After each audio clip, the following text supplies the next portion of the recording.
રામ રામ ડાયરાન સાથે જણાવવાનું કે અમે બધે અડધી રાતે નીકળી ગયા છે ભૂકો ભરવાની. એ પાછું લઈને જવાનું હતું હેલિકોપ્ટરનો પાયલોટ વિમલ ખાતો હતો ને અમે બધે અડી કાઢીને ચડી ગયા ઠાઠા.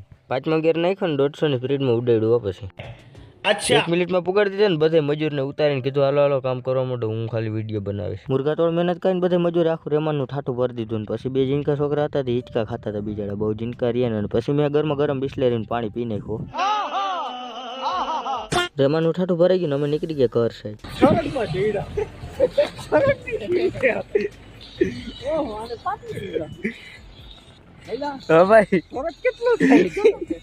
કઈ ના ઘટે. હેલિકોપ્ટરનું એરપોર્ટ નજીક આવતું હતું ને લાઈટો દેખાતી હતી. હાલો ભાઈ મોટા રસ્તો દેખાડવા આવ્યો હતો. હું રિક્ષ લીધા વગર આવતો રહ્યો કેબિન ઉપર ને આગળ આવતા હતા વાંધાવાળા દોયડા. એરોપ્લેનને પાર્કિંગ કરી નાખ્યું ને પછી મેં કહો 1 વાગ્યા વાળો ચા અને પછી 1 વાગ્યા વાળો ચા પી નાખ્યો ને આ ભાઈ તો હજી ગેમમાં પડ્યા. ચાની કઈ પડી નથી. ચાની ચુસ્કી મારીને એરોપ્લેનનું ઠાઠું કરી નાખ્યું ખાલી. 5 ઉપર પંખો મેકીને હું ગોટાઈ ગયો ને રામે રામ ડાયરા.